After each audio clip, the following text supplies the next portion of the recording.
إن الحمد لله نحمده ونستعينه ونستغفره ونعوذ بالله من شرور أنفسنا ومن سيئات أعمالنا من يهده الله فلا مضل له ومن يضلل فلا هادي له وأشهد أن لا إله إلا الله وحده لا شريك له وأشهد أن محمدًا عبده ورسوله أما بعد فإن خير الحديث كتاب الله وخير الهدي هدي محمد صلى الله عليه وسلم وشر الأمور محدثاتها وكل محدثة بدعة وكل بدعة ضلالة وكل ضلالة في النار.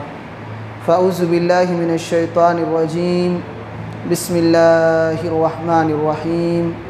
قاف والقرآن المجيد بل عجبوا أن جاءهم منذر منهم فقال الكافرون هذا شيء عجيب أإذا متنا وكنا ترابا ذلك رجع بعيد قد علمنا ما تنقص الأرض منهم وعندنا كتاب حفيظ بل كذبوا بالحق لما جاءهم فهم في أمر مريج أفلم ينظروا إلى السماء فوقهم كيف بنيناها وزيناها وما لها من فروج والأرض مددناها وألقينا فيها رواسي وأنبتنا فيها من كل زوج بهيج تبصرة وذكرى لكل عبد منيب ونزلنا من السماء ماء مباركا فأنبتنا به جنات وحب الحصيد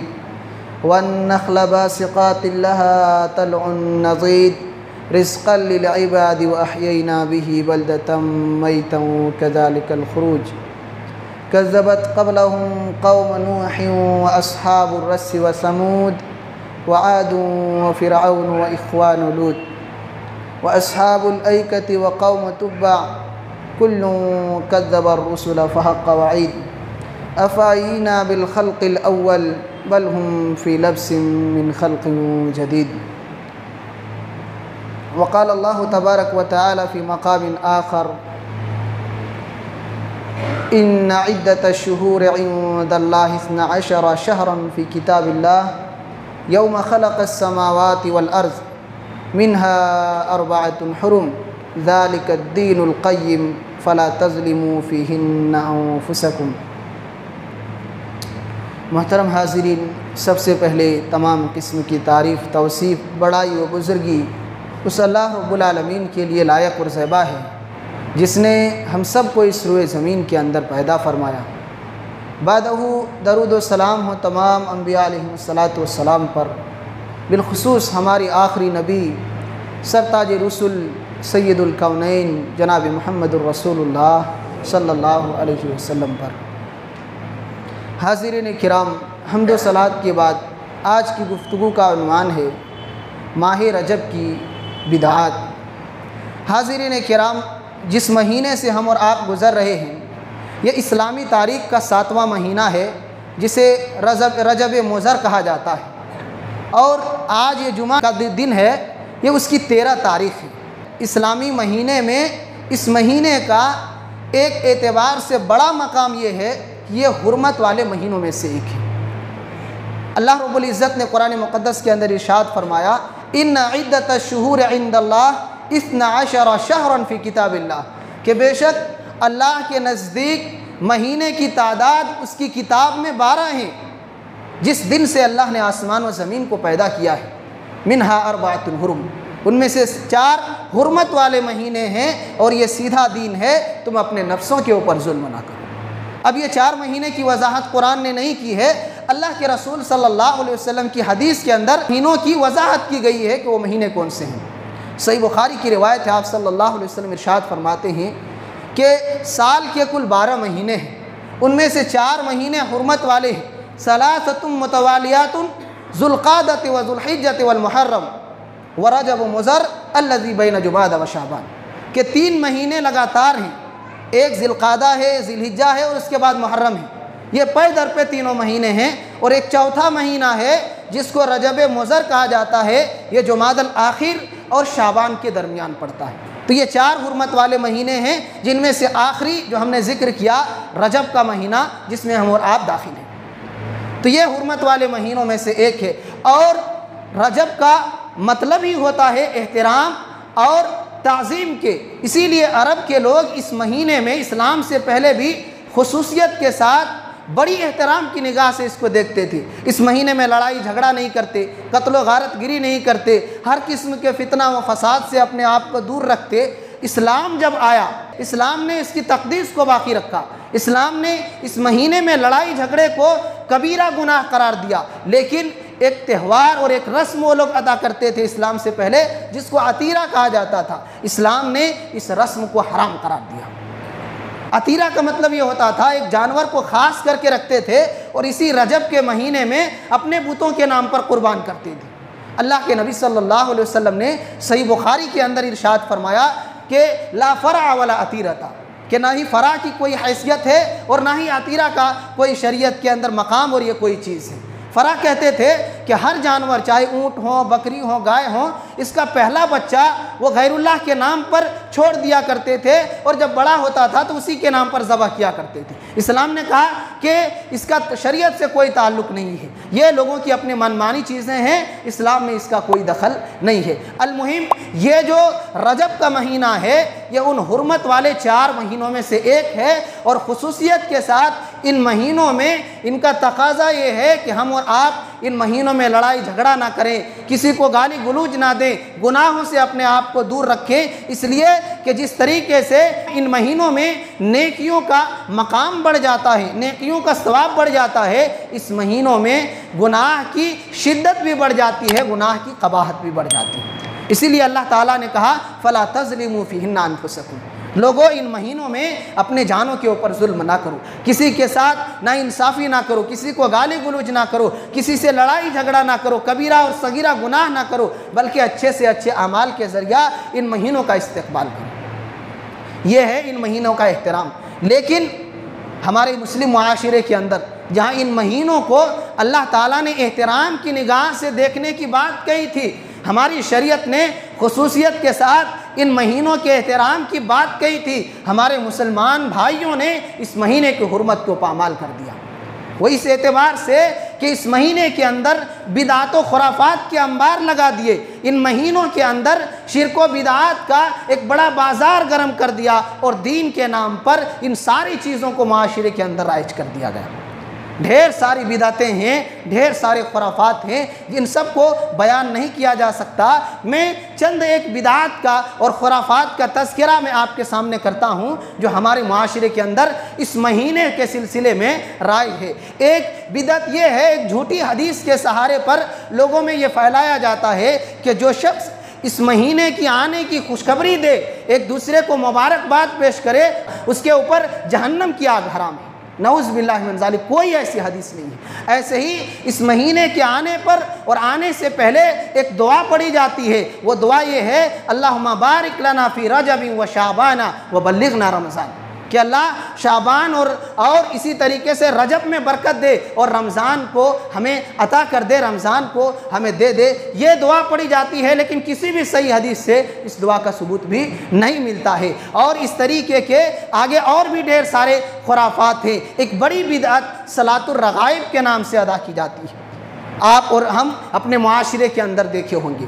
یہ ایک ایسی نماز ہے جو اس مہینے کے پہلے جمعرات میں روزہ رکھا جاتا ہے، اور جمعرات کے بعد جو جمعہ کی رات آتی ہے، اس جمعہ کی رات میں مغرب اور عشاء کے درمیان یہ نماز پڑھی جاتی ہے۔ صلاۃ الرغائب کا مطلب ہے اللہ کی یاد میں مست رہنے والوں کی نماز، اور یہ منمانی نماز ہے، اپنی جانب سے ضعیف اور من گھڑت روایتوں کی بنیاد پر اس نماز کو ادا کیا جاتا ہے۔ 12 رکعتیں پڑھی جاتی ہیں مغرب سے عشاء کے درمیان، اور ہر 2 رکعت کے درمیان سلام پھیرتے ہیں۔ ایک رکعت کی جب شروعات ہوتی ہے سورہ فاتحہ پڑھتے ہیں، اس کے بعد 3 مرتبہ سورۃ القدر کی تلاوت کرتے ہیں، 12 مرتبہ سورۃ الاخلاص پڑھتے ہیں، اور سلام پھیرنے کے بعد 70 مرتبہ ایک دعا پڑھتے ہیں۔ وہ دعا یہ ہے، اللہ کے نبی صلی اللہ علیہ وسلم کے اوپر درود ہے، اللہم صلی علی محمد النبی الامی وعلی آلہ، 70 مرتبہ یہ درود پڑھتے ہیں۔ اور اس درود پڑھنے کے بعد پھر وہ لوگ 2 سجدہ کرتے ہیں۔ ایک سجدے میں 70 مرتبہ سبوح قدوس رب الملائکۃ والروح پڑھتے ہیں۔ سجدے سے جب سر اٹھاتے ہیں تو ایک دعا 70 مرتبہ پڑھتے ہیں، وہ دعا یہ ہے رب اغفر وارحم وتجاوز عما تعلم انک انت العزیز الاعظم۔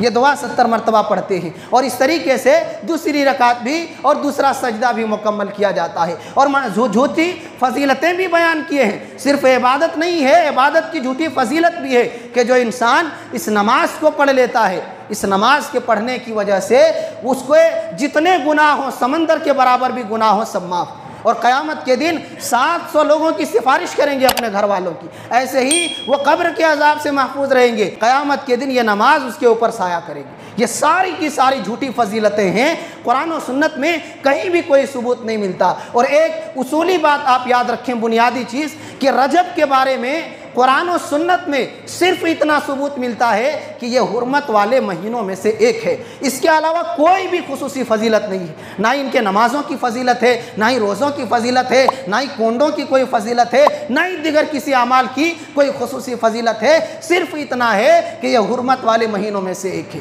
سارے لوگوں نے جو یہ اعمال اور یہ جو فضیلتیں گڑھی ہیں یہ اپنی جانب سے ہے، اور شریعت کے اوپر ایک بدعت کا تھپا لگایا گیا ہے جس کا شریعت سے کوئی تعلق نہیں۔ المہم لوگوں کو سوچنا چاہیے، یہ جو نماز ہے یہ ہماری شریعت کا حصہ نہیں ہو سکتی۔ کیوں نہیں ہو سکتی؟ اگر آپ پڑھیں گے تو معلوم ہوگا کہ یہ نماز سب سے پہلے 480 ہجری میں بیت المقدس کے اندر ادا کی گئی تھی۔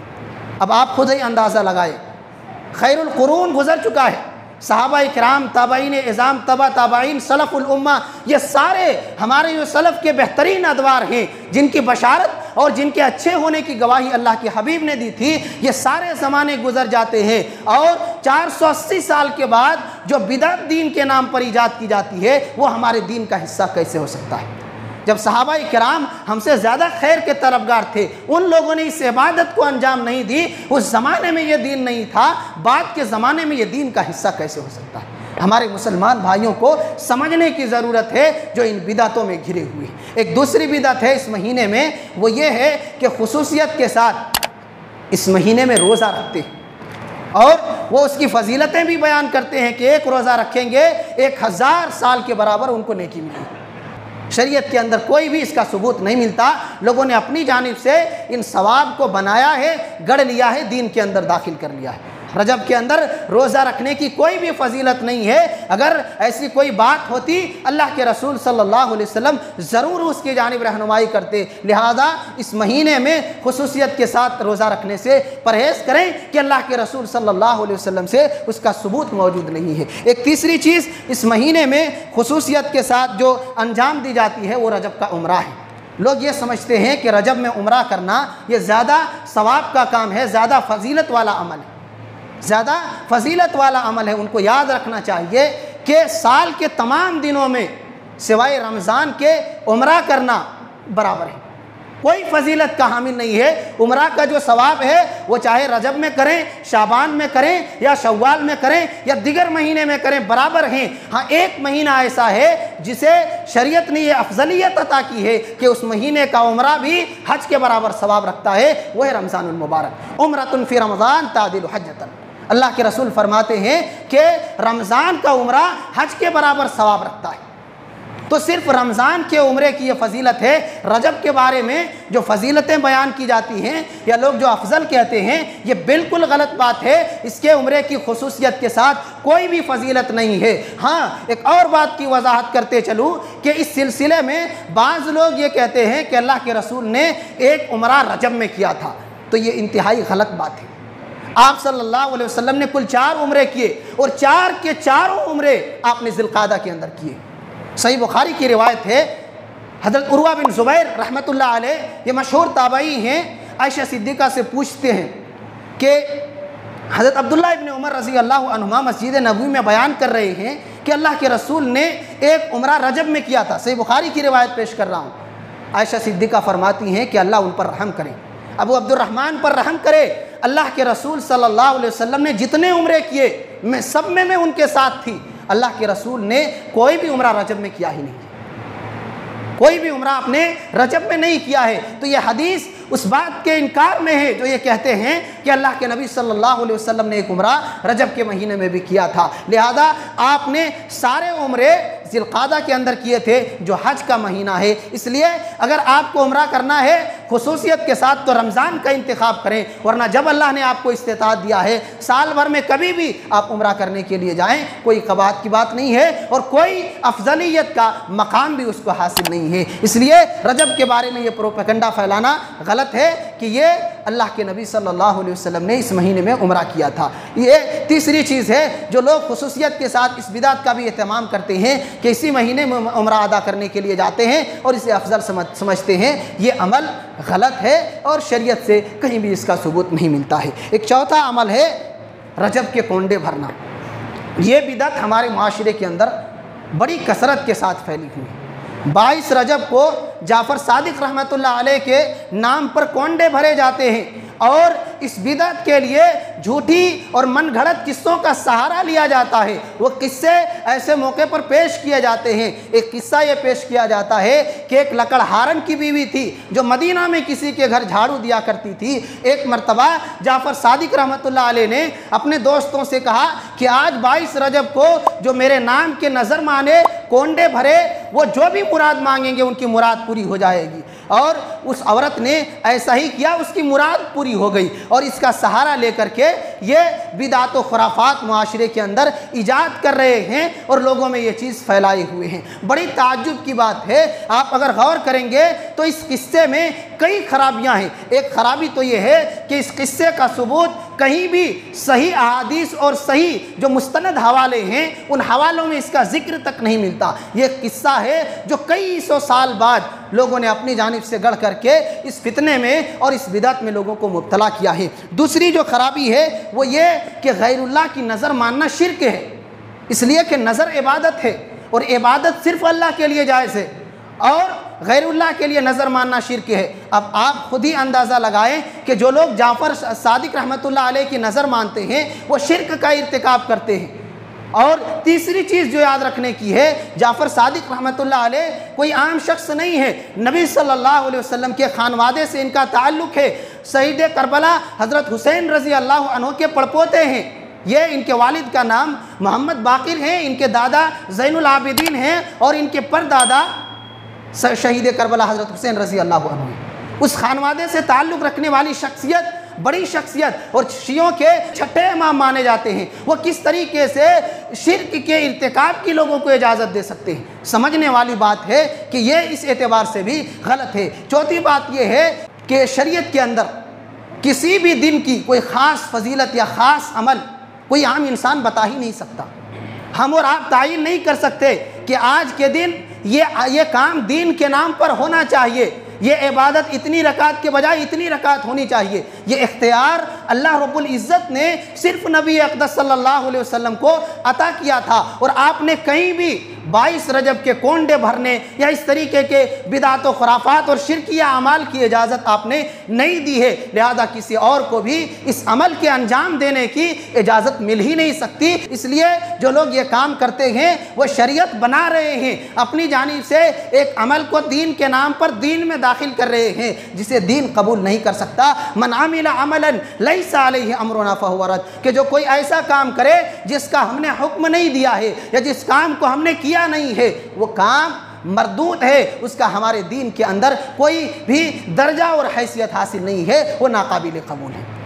ایک اور اہم بات، پھر آخر یہ جو 22 رجب کے کونڈے جو منائے جاتے ہیں کیوں منائے جاتے ہیں؟ جب کوئی بھی چیز نظر نہیں آ رہی ہے، اس کے پیچھے وجہ کیا ہے؟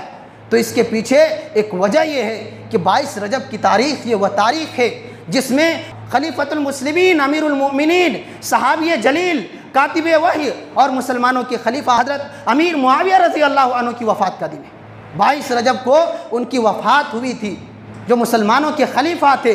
اور روافظ کی یہ عادت ہے، یہ عقیدہ ہے کہ اکثر صحابہ کرام کو دین سے خارج مانتے ہیں، وہ چند صحابہ کرام کو مومن مانتے ہیں اور ان سے جو بغض رکھتے تھے۔ ایک بڑی شخصیت جو ان کے سامنے تھی امیر معاویہ رضی اللہ عنہ کی تھی۔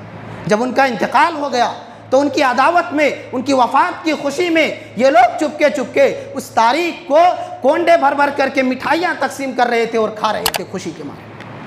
تو یہ اس کی اصل تاریخ تھی، اور شیعوں کی کتابیں اس بات کے اوپر شاہد ہیں۔ مسلمانوں کی کتابیں تو چھوڑیے، شیعوں کی کتابیں بھی اس بات کے اوپر شاہد ہیں کہ اس کے پس منظر یہی ہیں جو حضرت امیر معاویہ رضی اللہ عنہ کی وفات کے بارے میں ہم نے بیان کی ہے۔ اور پھر ان لوگوں نے سوچا کہ یہ تو ہم میں رائج ہے، مسلمانوں میں اہل سنت میں کیسے رائج کیا جائے؟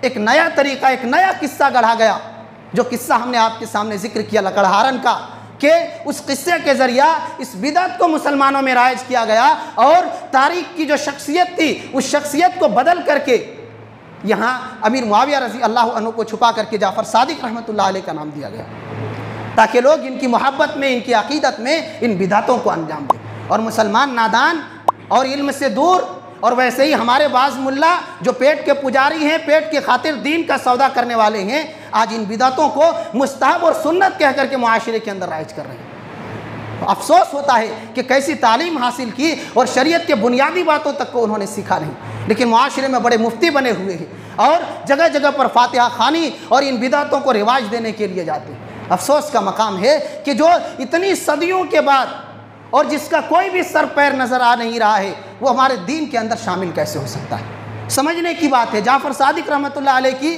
ولادت رمضان میں ہوتی ہے، 8 رمضان کے اندر، اور وفات شوال میں ہوتی ہے۔ پھر کس طریقے سے 22 جو تاریخ ہے رجب کی، اس میں کونڈے بھرے جا سکتے ہیں؟ لیکن معاشرے میں رائج ہے، خوب لوگ مستحب کہتے ہیں، اور 22 رجب کی جب تاریخ آتی ہے، یہ مٹی کا ایک برتن لیتے ہیں، اس میں یہ جو میٹھی میٹھی پوڑیاں پکائی جاتی ہیں، لوگوں میں صدقہ و خیرات کے نام سے تقسیم کرتے ہیں، سورہ فاتحہ اس پر پڑھ کر کے پھونکا جاتا ہے، فاتحہ خوانی ہوتی ہے۔ یہ بھی ایک تعجب کی بات ہے کہ ہمارے وہ بھائی جہاں اللہ رب العزت نے اپنے حبیب کی زبانی سورہ فاتحہ کو پڑھنا واجب کیا تھا، وہاں لوگوں کو سورہ فاتحہ پڑھنے سے روکتے ہیں، لیکن جہاں کوئی ثبوت نہیں ملتا وہاں خوب سورہ فاتحہ کا ورد ہو رہا ہے، جگہ جگہ پر فاتحہ خوانی ہو رہی ہے جہاں شریعت میں کوئی ثبوت تک نہیں ملتا۔ یہ بھی افسوس کا مقام ہے کہ شریعت کے نہ سمجھنے کی وجہ سے لوگ کیا سے کیا کر بیٹھتے ہیں۔ المہم اس طریقے کے جو بدعات و خرافات معاشرے کے اندر رائج ہیں، اور رجب کے 22 رجب کے نام پر جو یہ کونڈے بھرے جاتے ہیں، یہ بدعت ہیں،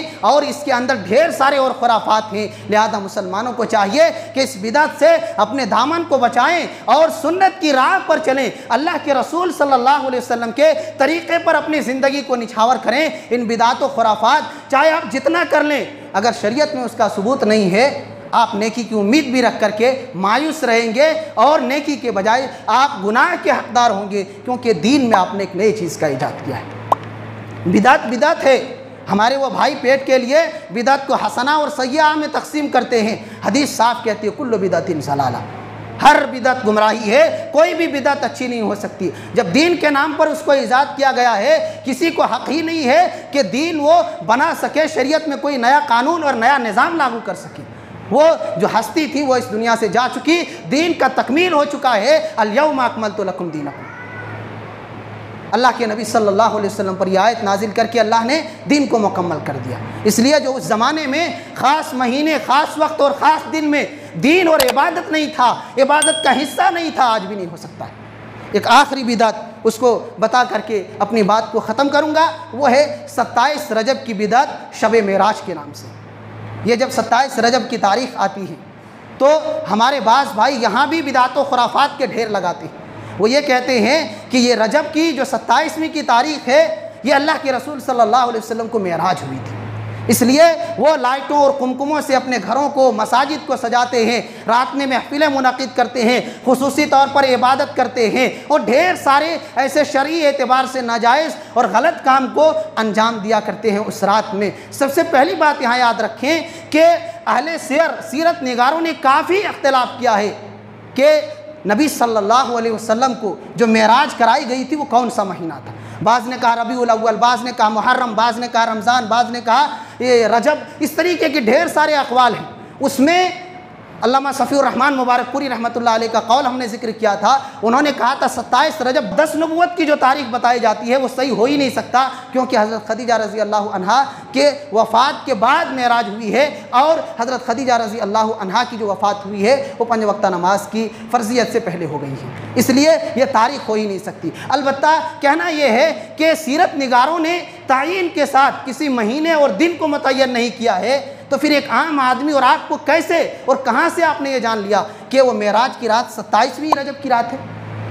جب سیرت نگاروں جو اس فیلڈ کے ماہرین ہیں ان کو جب صحیح طور سے پتہ نہیں ہے، وہ اختلاف کر رہے ہیں ایک دوسرے سے، پھر آپ نے کہاں سے یہ لے آیا ہے؟ دوسری چیز، اگر یہ مان بھی لیں آپ کے اعتبار سے کہ 27 رجب کی تاریخ معراج کی رات تھی، تو شریعت نے تو کوئی عمل بتایا نہیں ہے اس رات میں کہ خاص طور پر محفلیں جمانا۔ اللہ کے رسول صلی اللہ علیہ وسلم کو معراج ہوئی، آپ واپس آئے، صحابہ کرام سے کہا بھی نہیں کہ آئندہ سال ہم لوگ اس رات کو محفل جمائیں گے، خوشی منائیں گے معراج کی وجہ سے، کبھی نہیں کہا۔ جب آپ صلی اللہ علیہ وسلم جن کو معراج کرائی گئی، جن کو یہ تحفہ ملا، ان کو جب پتہ نہیں، آپ کو کیسے پتہ ہوا کہ اس رات محفل جمانی چاہیے؟ تیسری چیز، اکثر وہ لوگ ان محفلوں کو منعقد کرتے ہیں جو 5 وقت کی نمازوں کے لیے کبھی مسجد کا منہ تک نہیں دیکھتی، بڑے اہتمام کے ساتھ ان بدعتوں کو انجام دیتے ہیں۔ میرے بھائی، اسی معراج کا سب سے بڑا اور عظیم تحفہ 5 وقت کی نمازیں تھیں، آپ نے ان نمازوں کا اہتمام تو کبھی نہیں کیا، وہاں تو آپ کو خوشی نہیں ہوئی، کبھی مسجد کا رخ نہیں کرتے۔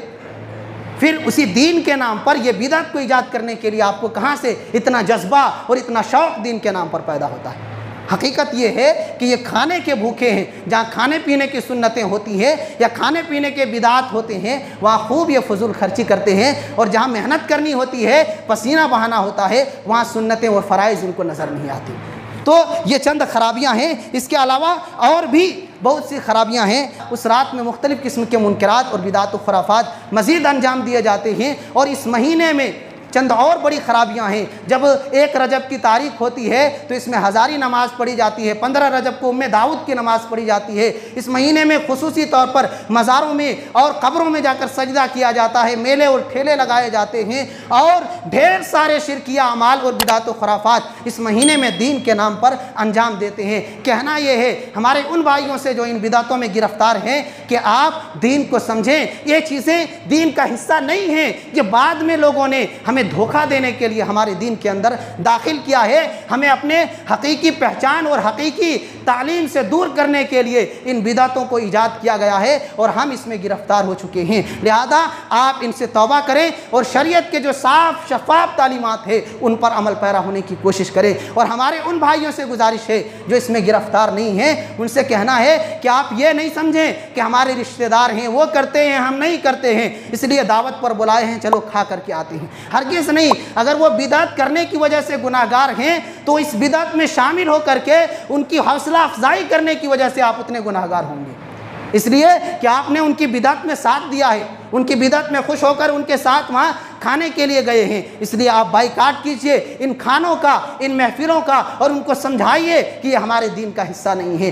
آخری بات پھر ایک مرتبہ دہرا کر کے ختم کرتا ہوں، وہ یہ ہے کہ ماہ رجب کے بارے میں صرف اتنا قرآن و سنت سے ثابت ہے کہ یہ حرمت والے مہینوں میں سے ایک مہینہ ہے، اس لیے انسان کو لڑائی جھگڑا سے دور رہنا چاہیے، ہر قسم کے گناہ سے بچنا چاہیے۔ اس کے علاوہ جو بھی اعمال، جو بھی فضیلتیں، جو بھی اوراد اور اذکار بیان کیے جاتے ہیں، وہ سب کے سب قرآن و سنت سے ثابت ہیں ہی نہیں، من گھڑت ہیں، موضوع ہیں، ضعیف ہیں، لوگوں نے اپنی جانب سے گڑھ کر کے ہمارے دین کے اندر داخل کر دیا ہے۔ اس لیے ان اعمال سے اپنے آپ کو بچانے کی کوشش کریں، اس لیے کیونکہ بدعت کا انجام گمراہی ہے، اور یہ گمراہی جہنم میں لے جانے والی ہے، جیسے کہ احادیث کے اندر صاف طور پر موجود ہے۔ اللہ تعالیٰ سے دعا ہے کہ اللہ تعالیٰ تو ہم تمام لوگوں کو سنت کے اوپر آخری سانس تک عمل پیرا ہونے کی توفیق عطا فرما۔ پروردگار عالم، ہمارے معاشرے کے اندر جو بدعات و خرافات اور شرکیہ اعمال پھیلے ہوئے ہیں، اللہ تعالیٰ ان تمام بدعیہ اور شرکیہ اعمال کو ختم کرنے کی ہم سب کو توفیق عنایت فرما،